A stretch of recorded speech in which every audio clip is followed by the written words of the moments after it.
তোরে যদি আজ ধরতাম রে বাইরে ভিটার সামরা উড়াই লাইলাম বলে বুবার ঘরের বাবা আরেকদিন যদি খালি গাছের নিচে দেখমু তোরে গাছের লগে বাইন্দা বিডামু।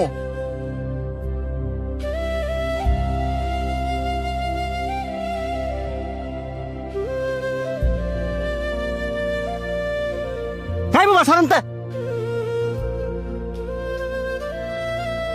তোরে না করছি এই ময়লা কাগুলো আমার সামনে নাই কি তোর শরীরের গন্ধ যে আমার সহ্য হয় না এটা কি তুই বুঝস না? হ্যাঁ কথায় কাজ হইতো না। হ্যাঁ একদিন পিসপুরা বান দিয়া ঠিক মতন ফিরাইতে হইব তাইলে আর আঙ্গ লাগাইতো না। বাহ খুব সুন্দর কথা কইছস। হাই তোকে পছন্দ করে দিকা আর ভালোবাসে দিকে তো তোকে লগে আর তোরা কিনা কইতাছস হ্যাঁ রে ফিস মুরা বান দিয়া পরে ফিটাইবি। তো তুই তোর লগে হেরে রাখিস হ্যাঁ শরীরতে কি গন্ধ বাড়ি তুই দেখছস এক কাপড় বেড়ে সবসময় ঘুরে। এই যে শার্টটা দেখতেছস এটা আর বাপে পড়তো আর হ্যাঁ আর বাপে সিরা শার্টটা পরে ঘুরে। হ্যাঁ এই শার্টটা কে লেগে পরে ঘুরে কারণ হ্যাঁ বাবার অনেক পরিমাণে ভালোবাসে।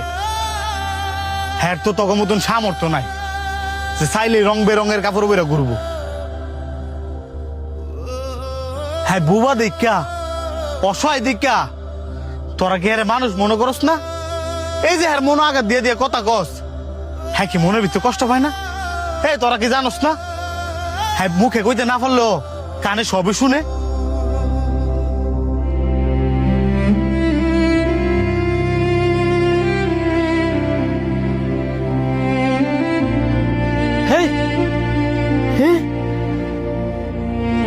সর বুবা আমার কাজ আমারে করতাম দে।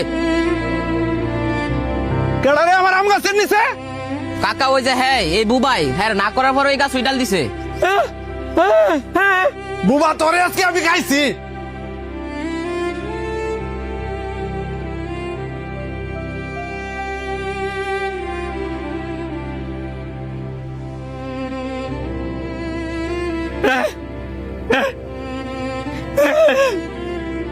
আমি একজন বোবা।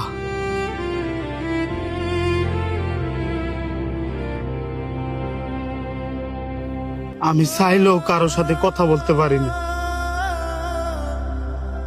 সবারই তো মন আছে, আমারও মন আছে। তার মানে এই নয় আমি বুবা দেখা আমার মনটাও বুবা।